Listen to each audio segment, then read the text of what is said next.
Hello everyone, welcome to Aspirants Aid Assam. Aspirants Aid Assamৰ এটা নতুন সেশনলৈ আপোনালোক সকলোকে স্বাগতম জনাইছো। আমি ডিসকাস কৰি আছো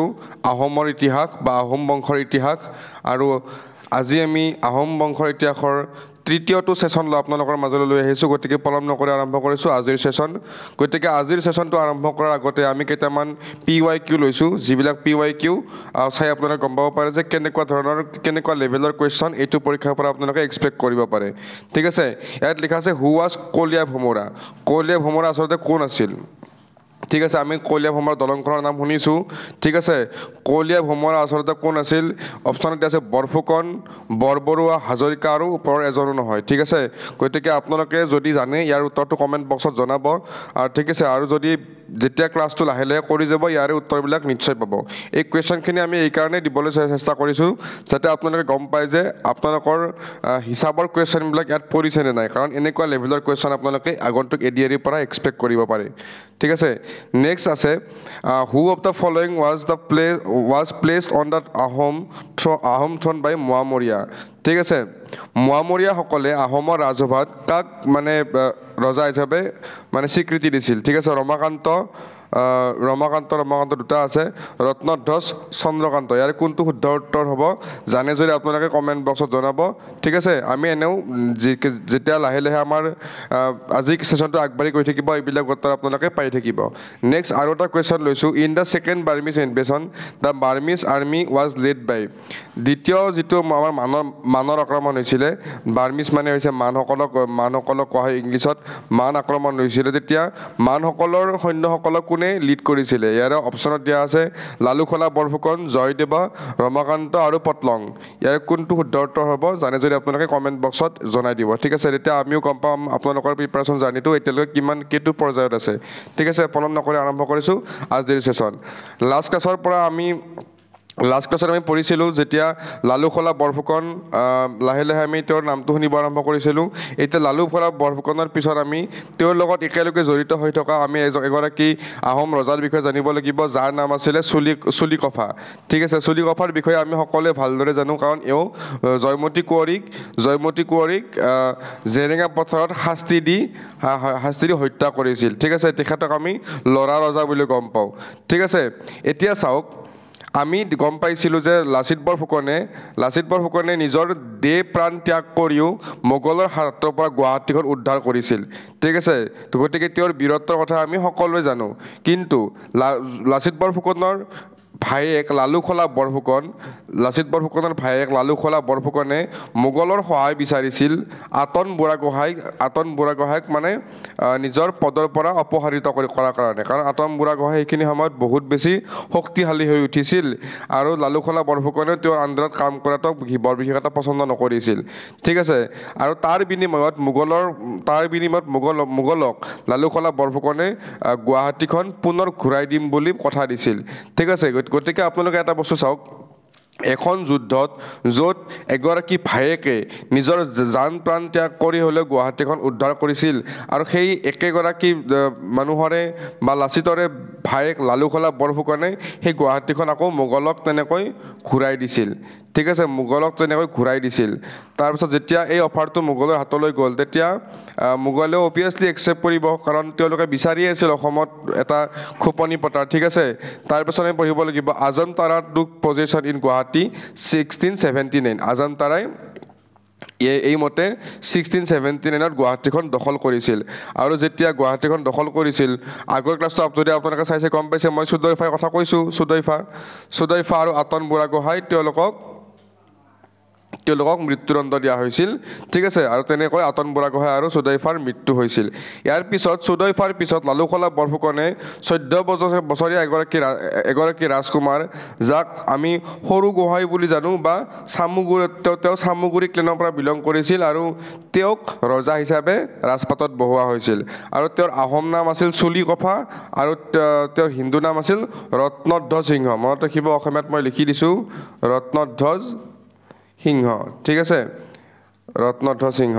গতিকে তেওঁক ৰাজপাটত বহুৱাই দিয়া হৈছিল আৰু তেওঁ যেহেতু অতি কম বছৰ বয়সত মানে 14 বছৰত তেওঁ নিজৰ ৰাজপাট লাভ কৰিছিল সেইকাৰণে তেওঁক জনা গৈছিল ল'ৰা ৰজা নামেৰে তেওঁক ল'ৰা ৰজা বুলিও কোৱা হৈছিল ঠিক আছে আৰু সেইখিনি সময়ত যেহেতু চুলিকফা বা ল'ৰা ৰজাৰ বয়স বহুত কম আছিল গোটেইখিনি শক্তি গোটেইখিনি পাৱাৰ লালুখলা বৰফুকনে নিজেই লালুখলা বৰফুকনৰ লগত আছিল মানে তেওঁ যেনেকৈ ইচ্ছা তেনেকৈ ৰাজপাটখন চলাব পাৰিছিল কাৰণ যেহেতু নতুন ৰজাৰ বয়স বহুত কম গতিকে এই ৰজাই লালুখলা বৰফুকনৰ মতেই কাম কৰিছিল আৰু তেওঁ লালুখলাই বৰফুকনৰ পৰা এটা ৰাজমন্ত্ৰী বৰফুকন বুলি এটা পোষ্ট তেওঁ অধিগ্ৰহণ কৰি আছিল কাৰণ তেওঁৰ মতে গোটেই ৰাজ্যখন চলি আছিল ঠিক আছে আৰু লালুখলা বৰফুকনে তেওঁৰ জীয়েকক ল'ৰা ৰজালৈ বিয়া কৰাই দিছিল ঠিক আছে এতিয়া আপোনালোকেতো এটা বস্তু গম পাই ইমান দিনে হিষ্ট্ৰী আপোনালোকে পঢ়ি আহিছে যদি কোনোবা ৰজা এজনৰ লগত সম্পৰ্ক ভাল কৰিব লাগে সকলোতকৈ সহজ উপায়টো কি মেট্ৰিমনিয়েল এলায়েন্স হয়তো আপুনি সেই দেশখনৰ ৰাজকুমাৰীক বিয়া পাতক বা আপোনাৰ ছোৱালীক সেই দেশখনৰ ৰজাৰ সৈতে বিয়া পাতি দিয়ক গতিকে লালুখলা বৰফুকনে কি কৰিছিল নিজৰ ছোৱালীক নিজৰ জীয়েকক ল'ৰা ৰজালৈ বিয়া পাতি দিছিল ঠিক আছে তাৰ পাছত লিখা আছে Laluksola give a new orientation to Ahom right of kingship Laluksola বৰফুকনে এটা নতুন নিয়ম আৰম্ভ কৰিছিল আহোম ৰজাক লৈ পেলাই যে কোনোবা ৰজাৰ যদি ফিজিকেল ডিফৰ্মিটি থাকে মানে কোনোবা ৰজাৰ যদি শাৰীৰিকভাৱে অক্ষম হয় তেওঁ ৰজা হোৱাৰ কাৰণে যোগ্য নহ'ব কিন্তু এইবিলাক নিয়ম আগতে নাছিল কাৰণ আপোনালোকে আগতে শুনিছে যে খৰা ৰজা ভগা ৰজা ঠিক আছে বা নৰিয়া ৰজা এনেকুৱা বেলেগ বেলেগ ৰজা আছিল কিন্তু এইটো নিয়ম কোনে আৰম্ভ কৰিছিলে লালুখলা বৰফুকনে আপোনালোকৰ এক্সামৰ কাৰণে বহুত বেছি ইম্পৰ্টেণ্ট হ'ব ঠিক আছে আৰু তাৰপিছত কি কৰিছিলে চুলিকফা বা ল'ৰা ৰজাৰ লগ হৈ পেলাই লালুখলা বৰফুকনে যিমানখিনি আহোম বংশধৰ ক্লেনবিলাকৰ ৰাজকুমাৰ আছিল যিয়ে ৰজা হোৱাৰ কাৰণে যোগ্য আছিল তেওঁলোকক ধৰি আনি পেলাই কাৰোবাৰ নাক কাটিছিল কাৰোবাৰ কাণ কাটি দিছিল এনেকুৱা মানে বহুত বেছি অত্যাচাৰ কৰিছিল যাতে কোনেও ৰজা হ'ব নোৱাৰে আৰু এই যেতিয়া অত্যাচাৰবিলাক লাহে লাহে বাঢ়ি গৈছিল তেতিয়া গদাপাণি যিয়ে তুংখুঙীয়া ফৈদৰ পৰা বিলং কৰিছিল আহোম বংশৰ তেওঁক তেওঁৰ পত্নী জয়মতী কোঁৱৰীয়ে নগা পাহাৰলৈ পলুৱাই পঠাই দিছিল কাৰণ গোটেই আহোম ডাইনেষ্টিটো যদি এনেকৈ চলি থাকে কাৰণ ল'ৰা ৰজাই সকলোবিলাক ৰাজকুমাৰক কোনোবাক মাৰি পেলাব কোনোবাৰ কাণ কাটি দিব এনেকুৱা যদি চলি থাকে গোটেই আহোম ডাইনেষ্টিত ধ্বংস হৈ যাব গতিকে আহোম ডাইনেষ্টি কোনোবাই ৰক্ষা কৰিব লাগিব গতিকে এই কথাৰ কাৰণে জয়মতী কোঁৱৰীয়ে নিজৰ গিৰিয়েক গদাপাণিক নগা পাহাৰলৈ পঠিয়াই দিছিল এতিয়া জয়মতী কোঁৱৰী আৰু গদাপাণিৰ কথা আমি সকলোৱে সৰুৰে পৰা পঢ়িছোঁ মই এইটো বিশ্বাসত লৈছোঁ যে আপোনালোকে জয়মতী কোঁৱৰীৰ কথা মিনিমাম 1% হ'লেও জানে ঠিক আছে আৰু যেতিয়া গদাপাণিয়ে নগা পাহাৰলৈ পলাই গৈছিল তেতিয়া জয়মতী প্ৰেগনেণ্ট আছিল আৰু তেওঁক আহোম কৰ্টলৈ লৈ অনা হৈছিল আহোম ৰাজসভালৈ লৈ অহা হৈছিল আৰু তেওঁক সোধা হৈছিল যে তেওঁৰ গিৰিয়েক ক'ত আছে কিন্তু জয়মতী কোঁৱৰীয়ে তেওঁৰ গিৰিয়েকৰ আচল ঠিকনা দিবলৈ অস্বীকাৰ কৰিছিল আৰু যাৰ কাৰণে জেৰেঙা পথাৰত 27 মাৰ্চ তাৰিখে তেওঁক বহুত বেছি টৰ্চাৰ কৰি মৃত্যুদণ্ড দিয়া হৈছিল ঠিক আছে বহুত বেছি টৰ্চাৰ কৰি মৃত্যুদণ্ড দিয়া হৈছিল আপোনালোকে যদি জয়মতীখন যদি আপোনালোকে ইউটিউবতো আছে আপোনালোকে এবাৰ চাই ল'ব পাৰে কেনেকুৱা এটা দুখ লগা কাহিনী ঠিক আছে আচলতে সকলোৱে শুনিছে কিন্তু যেতিয়া চাব তেতিয়া বস্তুবিলাক আৰু কি বেছি আপোনালোকে হৃদয়ংগম কৰিব পাৰিব ঠিক আছে আৰু ইয়াৰ পিছত 24 নৱেম্বৰ 1680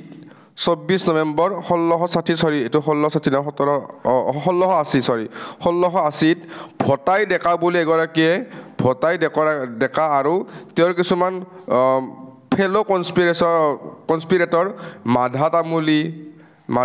আৰু আঘোনা কছাৰীয়ে লগ হৈ পেলাই লালুখলা বৰফুকনৰ হত্যা কৰিছিল ঘৰত সোমাই হত্যা কৰিছিল ঠিক আছে কোনে হত্যা কৰিছিল ভটাই ডেকা এইটো খুব ইম্পৰ্টেণ্ট অলৰেডি এক্সামত আহি গৈছে ভটাই ডেকাৰ নামটো আপোনালোকে মনত ৰাখিব তেওঁৰ লগত কোন আছিলে মাধা তামুলী আৰু আঘোনা কছাৰী এই দুটা নাম আপোনালোকে একেলগে মনত ৰাখি যাব কাৰণ তিনিওতে সুধি দিব পাৰে বা এজনেও সুধি দিব পাৰে তাৰপিছত আহোম ৰাজবংশৰ যিবিলাক নোবেলবিলাক আছিল তেওঁলোকে এখন মিটিং কৰিছিল কলিয়াবৰত মিটিং কৰি পেলাই গদাপানীক ৰজা হিচাপে ঘোষণা কৰিছিল আৰু গদাপানীয়ে ৰাজপাট গ্ৰহণ কৰিছিল 1681 চনত ঠিক আছে এটা 1682 চনত এটা অতি ইম্পৰ্টেণ্ট ঘটনা ঘটিছিল আহোম ডাইনেষ্টিৰ কাৰণে যদিহে আপোনালোকে জানে কমেণ্ট বক্সত জনাব নাজানে যদি নেক্সট স্লাইডখনলৈ চাওক নেক্সট স্লাইডখনত সেইটো ওলাই পৰিব ঠিক আছে আৰু গদাপানীয়ে 1681 চনত আহোমৰ মানে নিজৰ বা আহোমৰ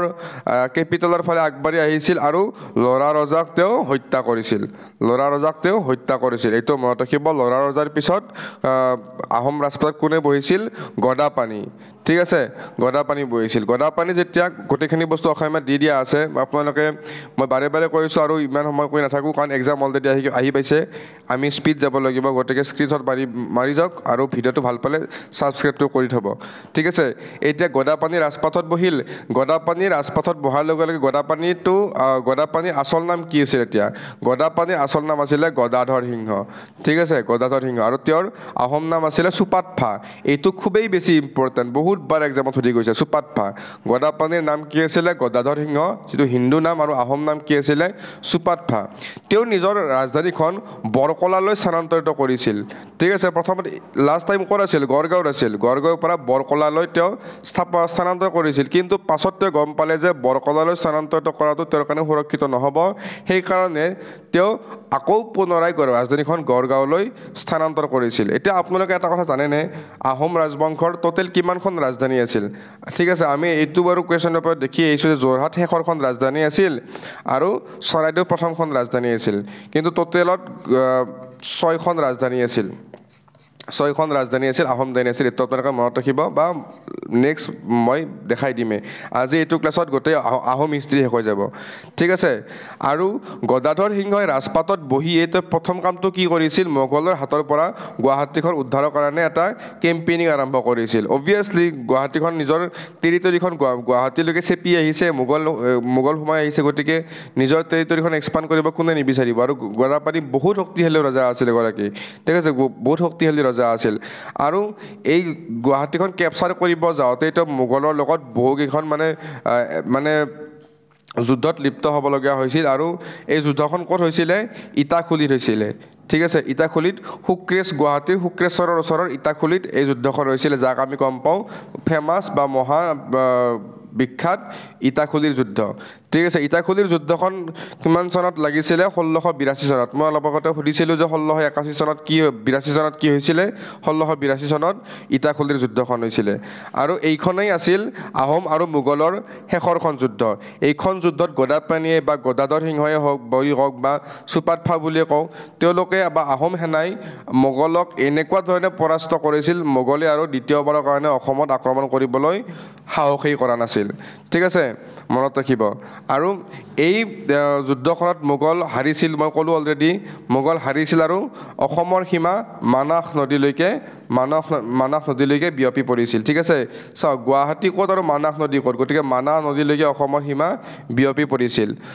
ঠিক আছে আৰু এইখন আছিলে আহোম আৰু মোগলৰ শেষৰখন যুদ্ধ ঠিক আছে আৰু এইবিলাক যে বাউণ্ডেৰীবিলাক আছে এইবিলাক মই হয়তো এডিআৰটো যাই লওক মই আকৌ ভালকৈ আপোনালোকক মেপ চেপ আনি পেলাই বুজাম কিন্তু এতিয়া ইমানখিনি সময় নাই আমাৰ লগত বা আপোনালোকৰ ইমান সময় নাই যে মেপখন চাই পেলাই বুজি লৈ পেলাই ইমানখিনি মনত ৰাখিব মেপখন চালে অলপ বস্তু এটা ইণ্টাৰেষ্টিং লাগে তো সেইবিলাক আমি ট্ৰাই কৰিম আগন্তুক দিনত কিন্তু বৰ্তমান জাষ্ট আমি সময়খিনি ভালকৈ ইউটিলাইজ কৰিব লাগে সেইকাৰণে মই ইমান বেছি ডেপ্থত সোমোৱা নাই ঠিক আছে আৰু ইয়াৰ পিছত আমি গম পাব লাগিব গদাপানীয়ে লেণ্ড ছাৰ্ভে আৰু লেণ্ড মেজাৰমেণ্ট প্ৰক্ৰিয়া প্ৰথম আৰম্ভ কৰিছিল লেণ্ড ছাৰ্ভে আৰু লেণ্ড মেজাৰমেণ্ট মানে মাটি জোখা আৰু ভূমি জৰীপ তেওঁ আৰম্ভ কৰিছিল তাৰপিছত তেওঁ শাক্ত ধৰ্মত খুবেই বেছি বিশ্বাস কৰিছিল শাক্ত হিন্দু ধৰ্মত পৃষ্ঠপোষকতা কৰিছিল আৰু তেওঁ সকলোতকৈ ইম্পৰ্টেণ্ট এটা প্ৰশ্ন তেওঁ উমানন্দ মানে পিকক আইলেণ্ড উমানন্দ মন্দিৰ তেওঁ নিৰ্মাণ কৰি উলিয়াইছিল কিমান চনত 1600 এইটো লিখি ল'ব 1694 চনত এইটো আপোনালোকে লিখি ল'ব 1694 চনত ঠিক আছে তেওঁ অৰ্জুন দৈবজ্ঞ বুলি এগৰাকী চিফ এষ্ট্ৰলজাৰ তেওঁ এপইণ্ট কৰিছিল অৰ্জুন দৈবজ্ঞ এইটো Arjun Daivajna chief astrologer of his court ঠিক আছে তাৰপিছত আপোনালোকে এটা বস্তু গম পায় যে যেতিয়া আমাৰ পাইক ছিষ্টেম যেতিয়া আমাৰ পাইক ছিষ্টেম আৰম্ভ হৈছিল তেতিয়া বহুত এনেকুৱা মানুহ আছিল যিবিলাকে ব্ৰাহ্মণ নাছিল মেইনলি ব্ৰাহ্মণবিলাকে সত্ৰাধিকাৰ হিচাপে আছিল কিন্তু কিছুমান এনেকুৱা মানুহ আছিল যিবিলাক ব্ৰাহ্মণ নাছিল কিন্তু এই পাইক ছিষ্টেমৰ পৰা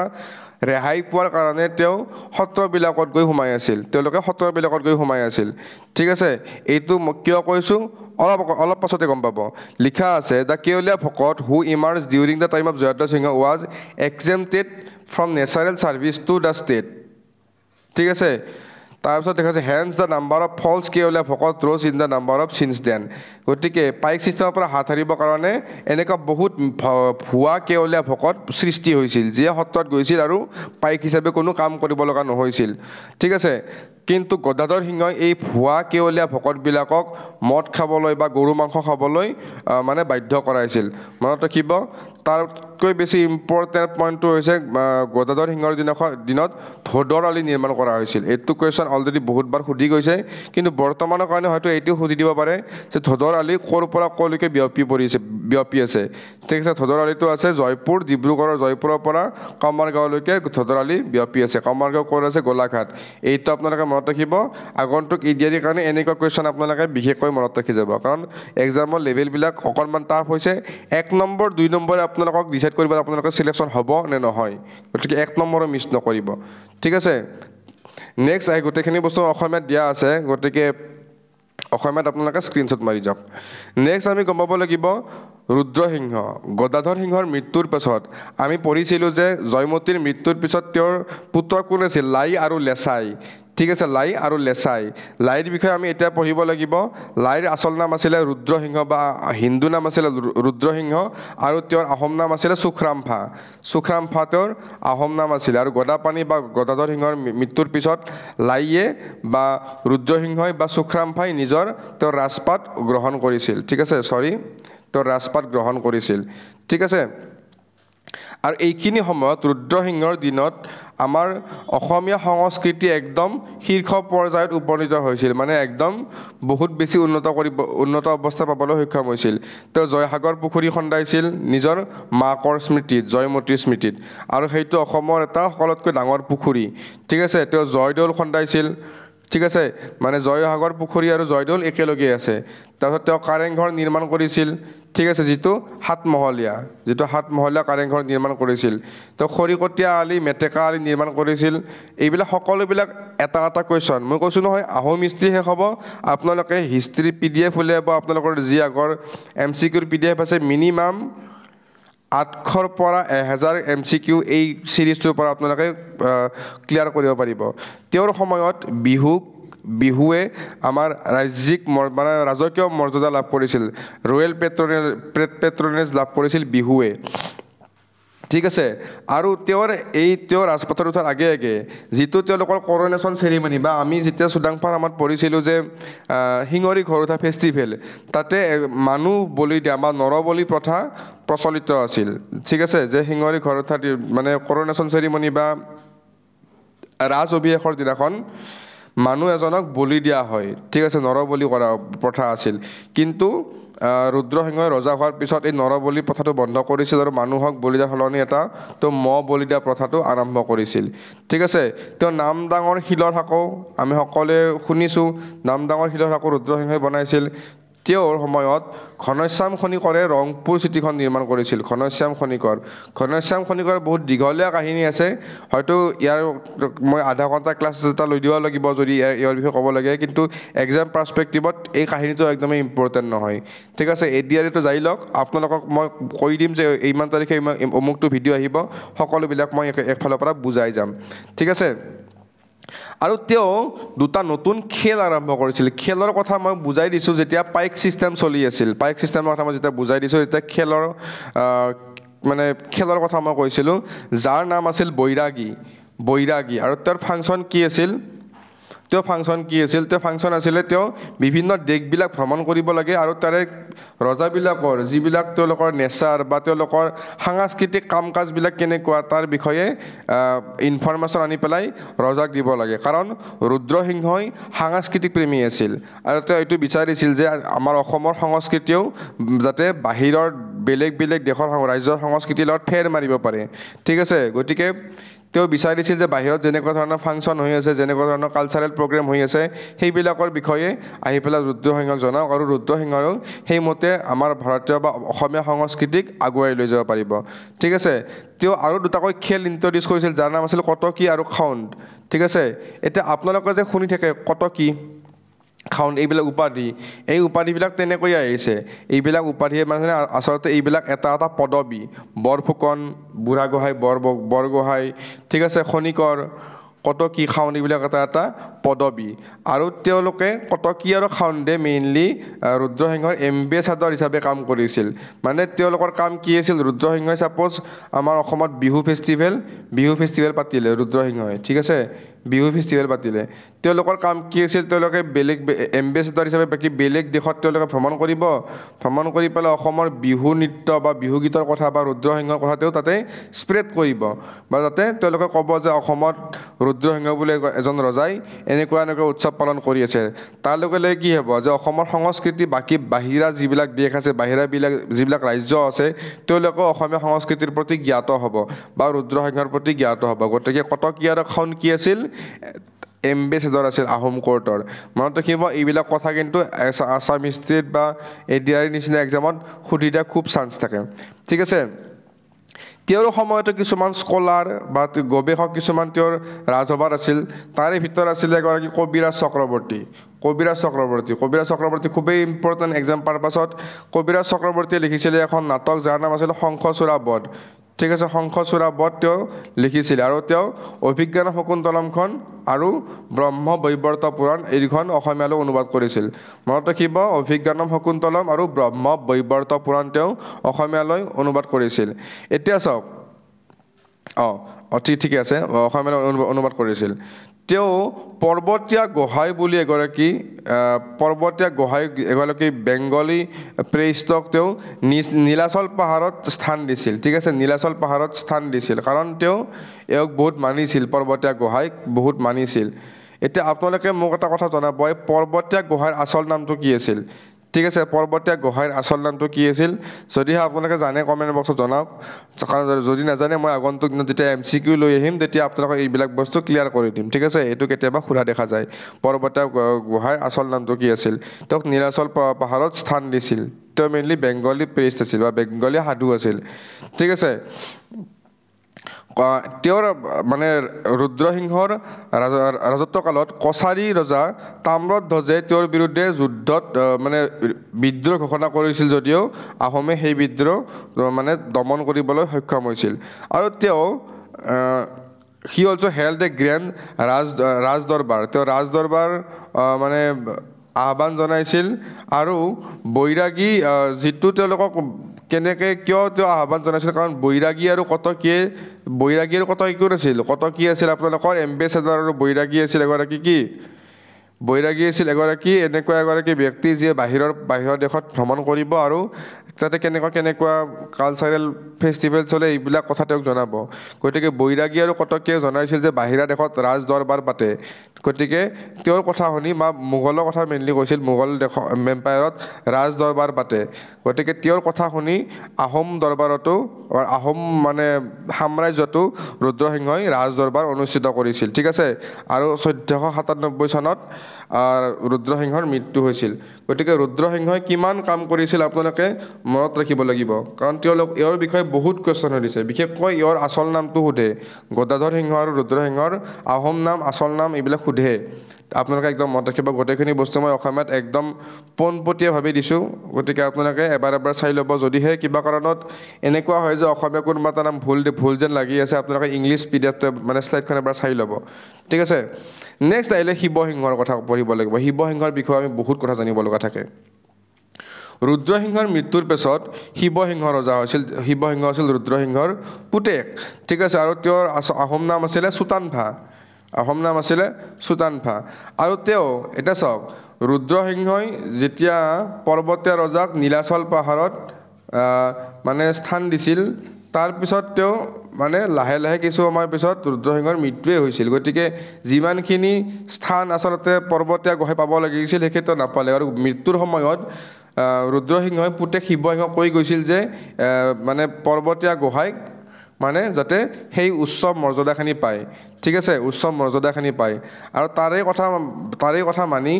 পৰ্বতীয়া গোহাঁইক তেওঁ কামাখ্যা মন্দিৰত স্থাপন কৰিছিল বা কামাখ্যা মন্দিৰত তেওঁক জেগা দিছিল ঠিক আছে হি প্লেচ পৰ্বতীয়া Gohain in charge of Kamakhya temple মনত ৰাখিব কামাখ্যা টেম্পলৰ চাৰ্জত তেওঁক ৰাখিছিল আৰু শিৱসিংহই একেলগে মানে একেবাৰে দেউতাকৰ যিবিলাক কাম তেনেকুৱা কামবিলাক কৰিবলৈও সদায় ইচ্ছা কৰিছিল ঠিক আছে কিন্তু তেওঁ এটাই ভুল হৈ গৈছিল যে তেওঁৰ ছত্ৰভংগ যোগ মানে তেওঁক জ্যোতিষসকলে এনেকৈ কৈছিল যে তেওঁ যদি ৰাজপাথত বহি থাকে তেওঁৰ মৃত্যু হ'ব মানে ছত্ৰভংগ হ'ব গতিকে তেওঁ ৰাজপাথত বহি থকাটো মানে শুভ লক্ষণ নহয় গতিকে তেওঁ নিজৰ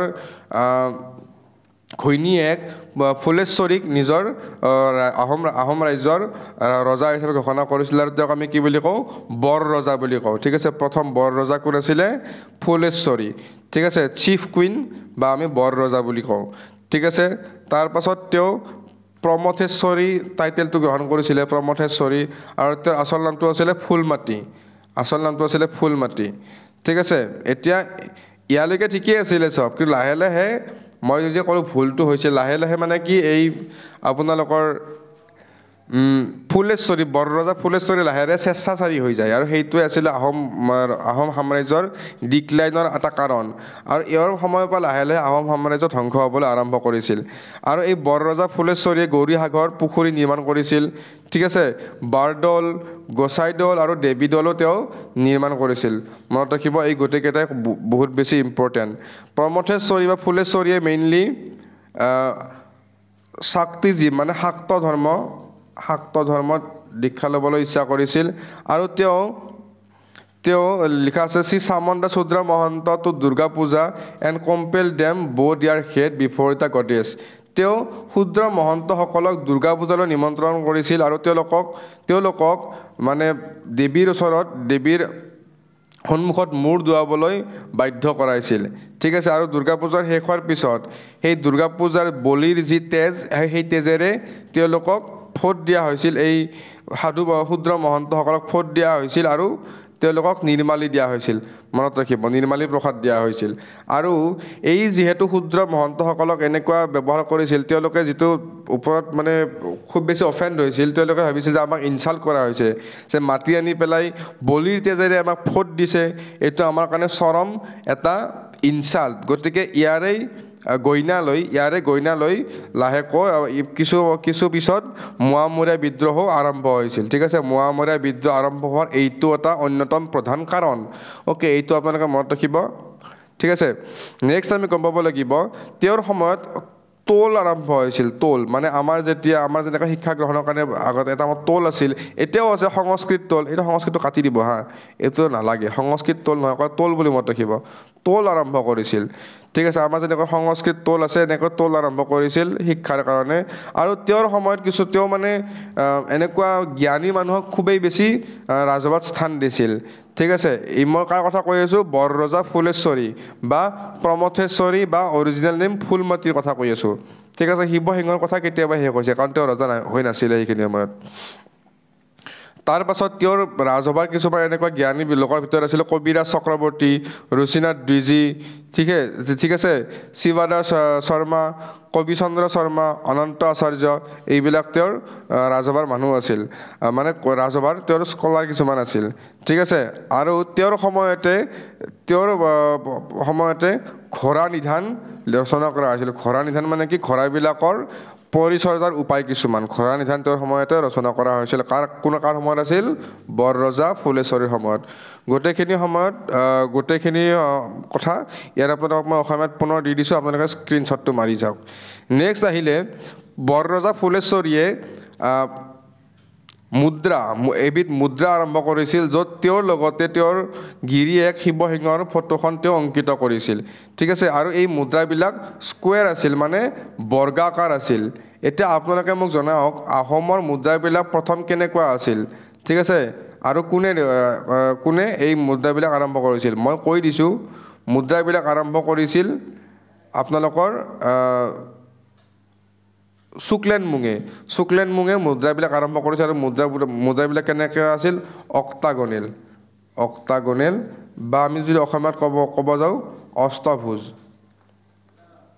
অষ্টভুজ মানে 8টা বাহু এনেকৈ 8টা বাহু আছিল মনত ৰাখিব আৰু ফুলেশ্বৰীৰ মৃত্যুৰ পিছত তেওঁৰ ভনীয়েক দ্ৰৌপদী ৰজা হৈছিল ঠিক আছে দ্ৰৌপদী ৰজা হৈছিল আৰু তেওঁ আমি যেতিয়া মাইকী মানুহ ৰজা হয় আমি কি বুলি কৈছিলোঁ বৰ ৰজা হৈছিল ঠিক আছে আৰু তেওঁৰ নামটো সলনি কৰি কি লৈছিল অম্বিকা বা মন্দাবিকা এই দুটা নাম আপোনালোকে মনত ৰাখিব যিকোনো এটাৰে কুৱেশ্যন সুধি দিব পাৰে ঠিক আছে তেওঁ মেইনলি শিৱসাগৰ আৰু শিৱদৌল তেওঁ নিৰ্মাণ কৰিছিল ঠিক আছে আৰু তেওঁৰ সময়তে এগৰাকী স্কলাৰ বা গৱেষক সুকুমাৰ বৰকাইতে হস্তি বিদ্যাৰ্ণৱখন ৰচনা কৰিছিল হস্তি বিদ্যাৰ্ণৱ মই যেতিয়া MCQ সিৰিজ চলাই আছিলোঁ তেতিয়া হস্তি বিদ্যাৰ্ণৱৰ ওপৰত মই কুৱেশ্যন দিছিলোঁ আৰু হস্তি বিদ্যাৰ্ণৱৰ ওপৰত কুৱেশ্যন প্ৰত্যেকটো এক্সামতে দিয়া চান্স থাকে ইনফেক্ট ADR নিচিনা এটা ডিপাৰ্টমেণ্টৰ এইবিলাক APSC নিচিনা ডিপাৰ্টমেণ্টৰ এটা এইবিলাক ফেভাৰেট টপিক হয় আজিৰ দিনতো ঠিক আছে আৰু গোটেই হস্তি বিদ্যাৰ্ণৱখন নিজ হাতে অংকন কৰিছিল কোনে দিলবৰ আৰু দোছে এই দুটা আপোনাৰ নাম আপোনালোকে একদমকৈ মনত ৰাখি যাব তাৰ পাছত অম্বিকা বৰ ৰজা অম্বিকাৰ মৃত্যুৰ পিছত আফটাৰ দ্য ডেথ বৰ ৰজা অম্বিকাৰ মৃত্যুৰ পিছত শিৱসিংহই অম্বিকা আন এবাৰ বিবাহপাশত আবদ্ধ হৈছিল আৰু তেওঁ আছিলে অন্দাৰী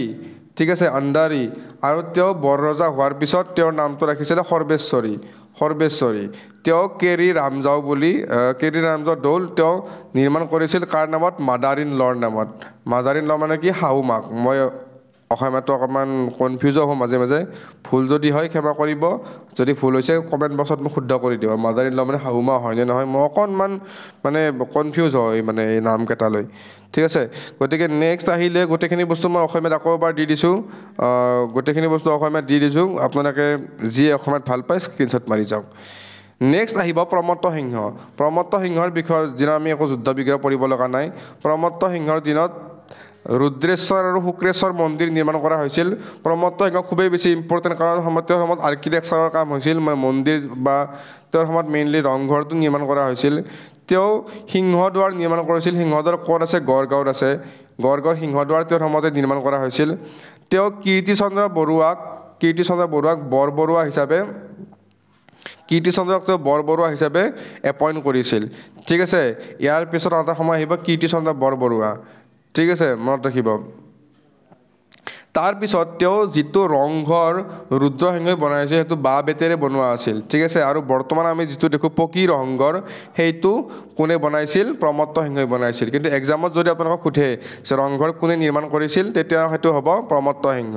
আৰু যদি এক্সামত এনেকৈ সোধে যে পুৰণি ৰংঘৰ কোনে বনাইছিল তেতিয়া উত্তৰটো কি হ'ব ৰুদ্ৰসিংহ গতিকে এইখিনি বস্তু মই অসমত ইয়াতেই লিখি দিছোঁ এইখিনি বস্তু মনত ৰাখিলে হ'ব প্ৰমত্ত সিংহৰ বিষয়ে আগবাঢ়িছোঁ নেক্সট স্লাইডখনলৈ ইয়াৰ পিছত আমি গম পাব লাগিব ৰাজেশ্বৰ সিংহৰ দিনতো ভালেখিনি আমাৰ কনষ্ট্ৰাকশ্যনৰ কাম হৈছিল তেওঁৰ আহোম নামটো আছিল চুৰামফা খুবেই বেছি ইম্পৰ্টেণ্ট আৰু তেওঁৰ সময়ত মণিপুৰী ৰজা জয়শ্বাহে লতা কটা ৰণত লিপ্ত হৈছিল ঠিক আছে বাৰ্মিজ বা মানসকলৰ লগত লতা কটা ৰণত লিপ্ত হৈছিল আৰু ৰাজেশ্বৰ সিংহই মণিপুৰী ৰজা জয়সিংহক লতা কটা ৰণত সহায় কৰিছিল লতা কটা ৰণ সংঘটিত হৈছিল 1765 চনত কাৰ লগত বাৰ্মিছৰ লগত ঠিক আছে ইয়াৰ পিছত বা যিগৰাকী মণিপুৰী ৰজা জয়সিংহা তেওঁ নিজৰ জীয়েক কুৰংগা নয়নিক যাৰ নাম আছিলে বৰকুঁৱৰী ঠিক আছে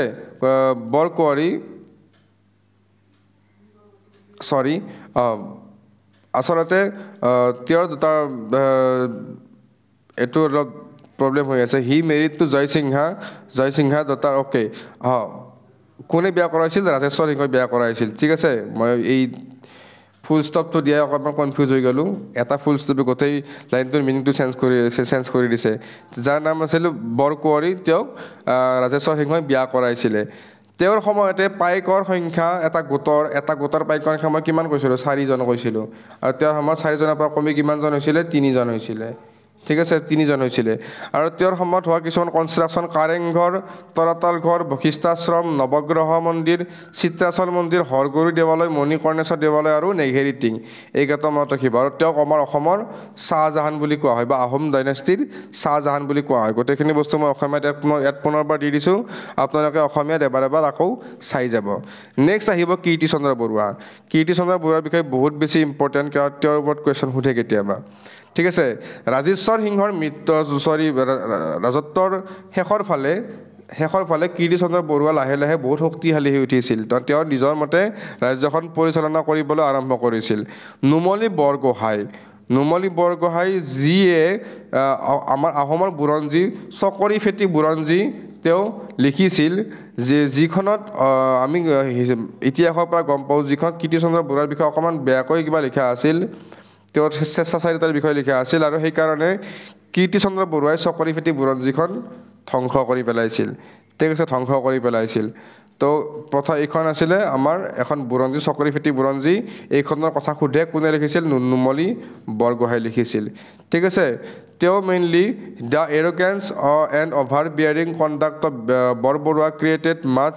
ৰিচেণ্টমেণ্ট among the noble and Mayamara Satra তেওঁৰ যিখিনি মানে এৰগেণ্ট বিহেভিয়াৰ এই বিহেভিয়াৰখিনিয়ে মায়ামাৰা সত্ৰৰ সত্ৰাধিকাৰসকলক বহুত বেছি মানে অশান্ত কৰি তুলিছিল অসমীয়াবিলাক কতে অকণমান দিগদাৰী হৈ যায় অসন্তুষ্টিৰ সৃষ্টি কৰিছিল ঠিক আছে আৰু এইটো চকাৰী নহয় চকৰি ঠিক আছে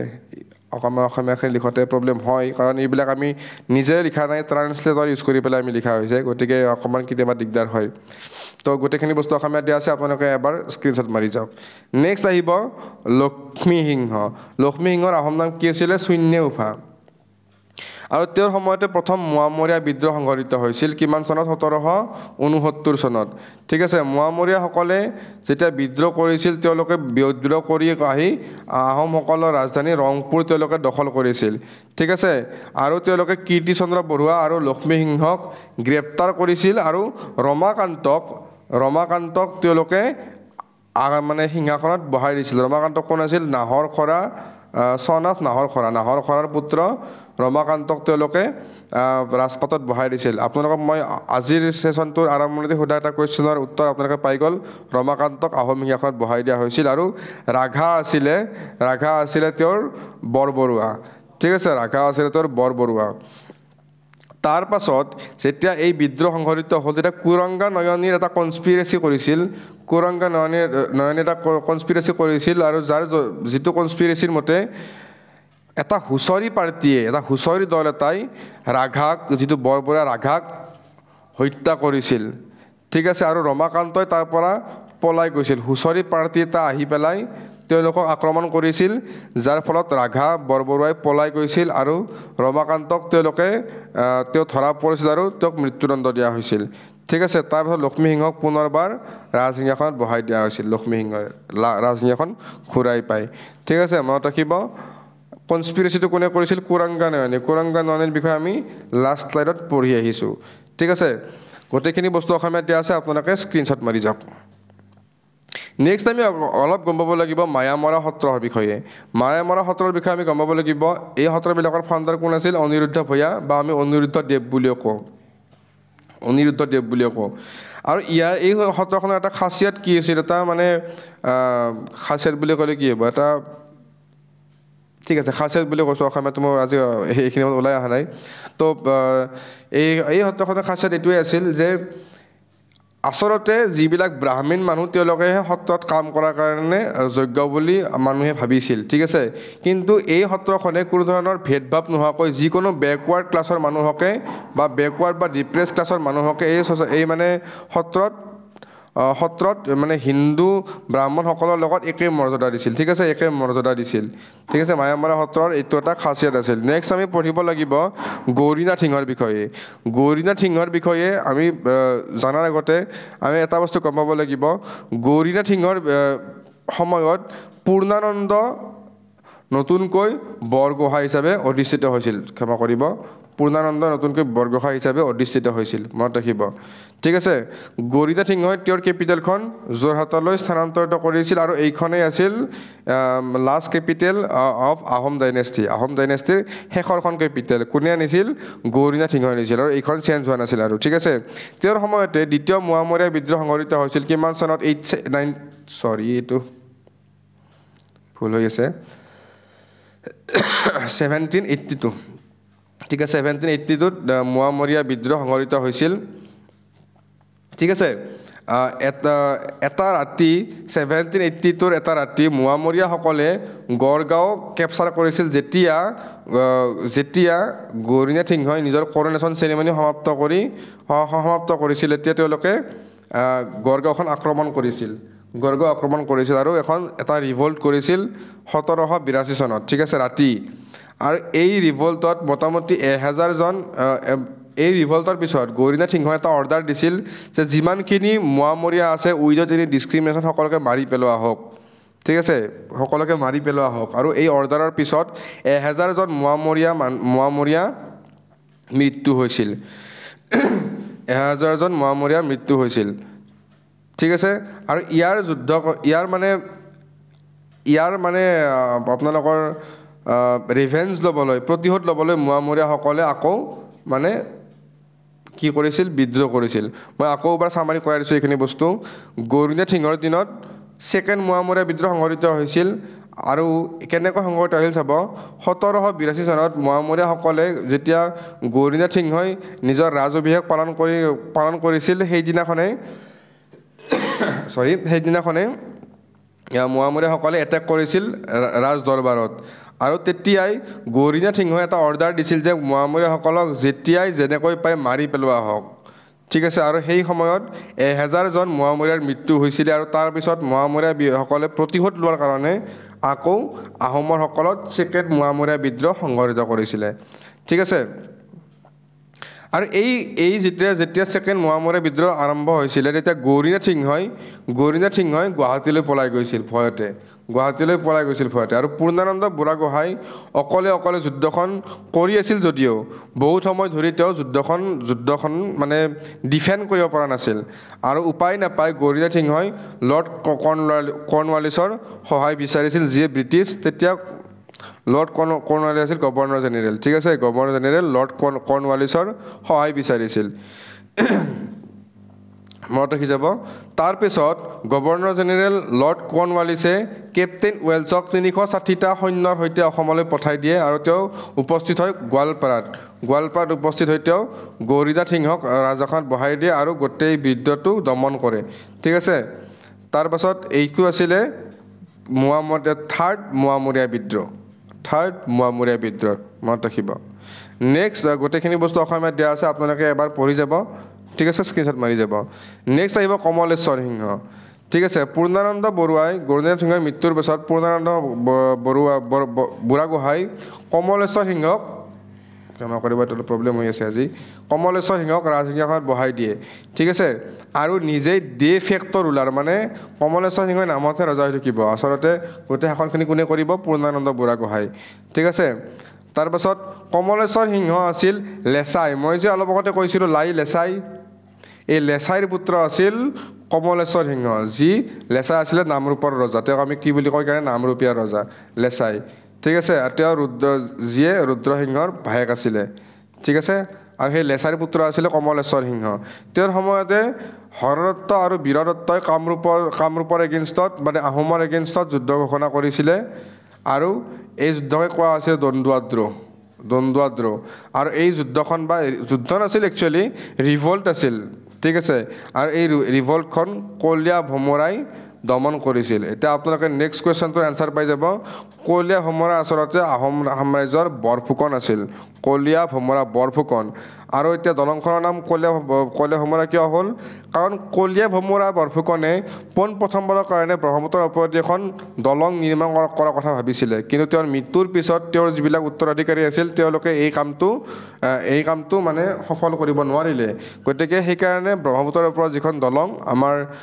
আমি নগাঁও আৰু তেজপুৰ সংযোগী যিখন দলং সেইখন দলং আমি কি বুলি কওঁ কলীয়া ভোমৰা দলং ঠিক আছে তাৰ পাছত আহিলে মোৱামৰীয়াসকলে চিংফৌ আৰু খামতি আৰু কছাৰীসকলৰ চিংফৌ খামতি আৰু কছাৰীসকলৰ লগ লাগি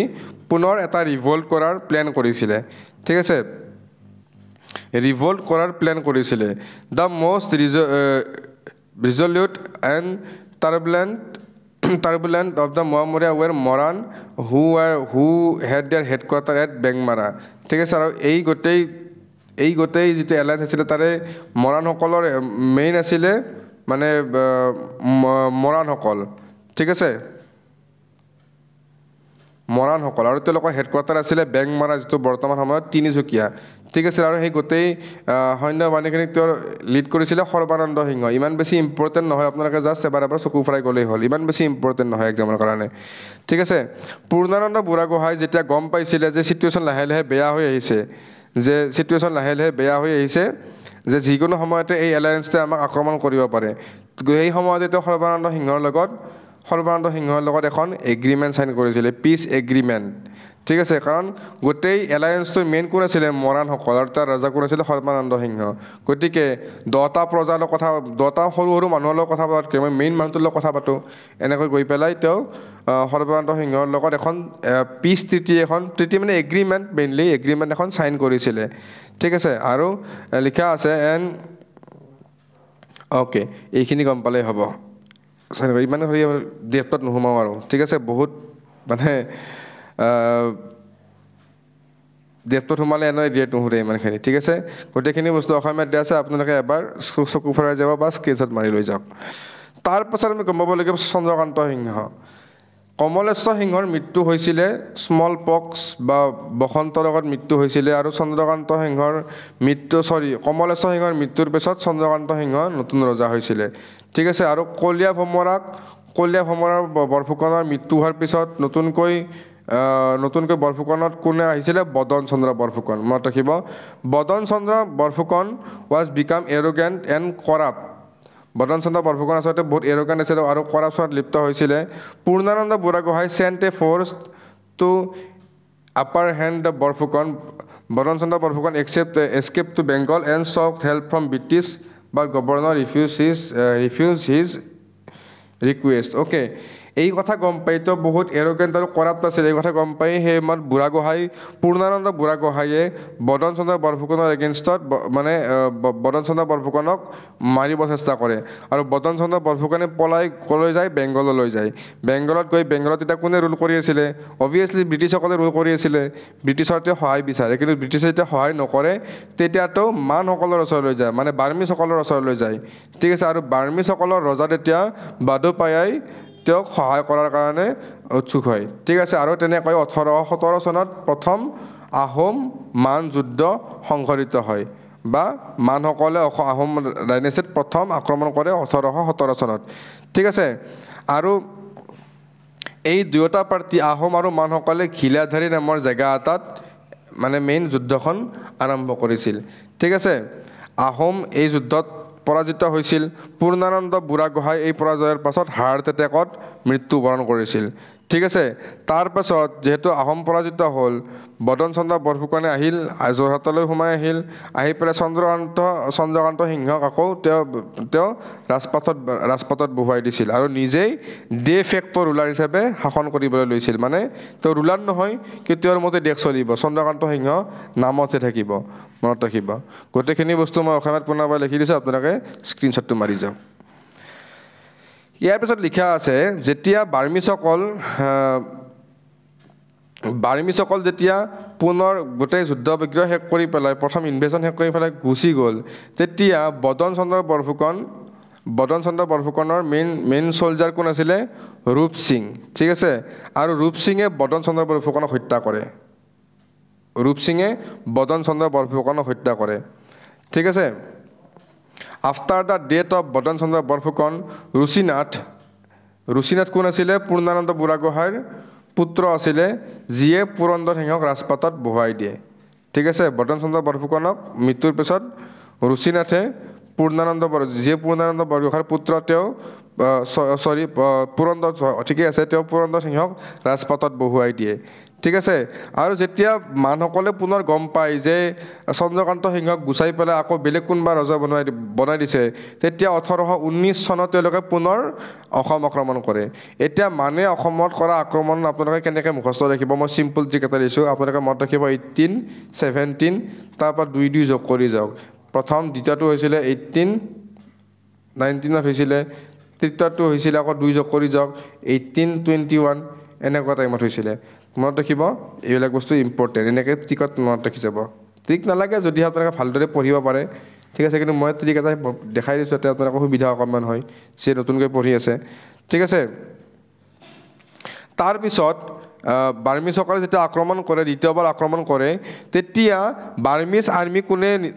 নেতৃত্ব দি আছিলে পটলং যিয়ে নিজেই এগৰাকী অসমীয়া আছিলে মই এটা আপোনালোকৰ নেক্সট কুৱেশ্যনটোৰ আনচাৰ আপোনালোকে পাই গ'ল পটলং তাতে মই ফাৰ্ষ্ট দেখিছিলোঁ চাগে ভুল হৈ আছে ছেকেণ্ড টাইমত পটলঙে নেতৃত্ব দি আছিলে বাৰ্মিছ আৰ্মি বা মান সৈন্য সামন্তসকলক তাৰপাছত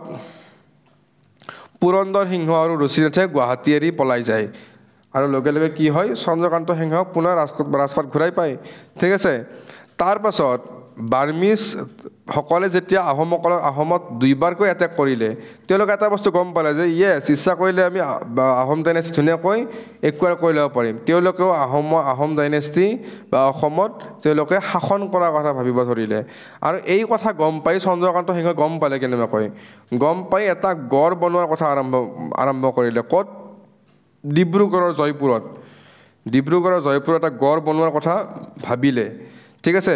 আৰু এই কথা যেতিয়া বাৰ্মিছসকলে গম পালে যে চন্দ্ৰকান্ত সিংহই এনেকৈ গড় এটা বনাব ধৰিছে যাতে আমি সিহঁতক এটেক কৰিব নোৱাৰোঁ তেতিয়া 1821 চনত পুনৰ বাৰ্মিছসকলে আকৌ এটেক কৰে আহোম ডাইনেষ্টিত তেতিয়াও চন্দ্ৰকান্ত সিংহই গুৱাহাটীলৈ পলাই যায় ঠিক আছে গুৱাহাটীলৈ পলাই যায় আৰু বাৰ্মিছসকলে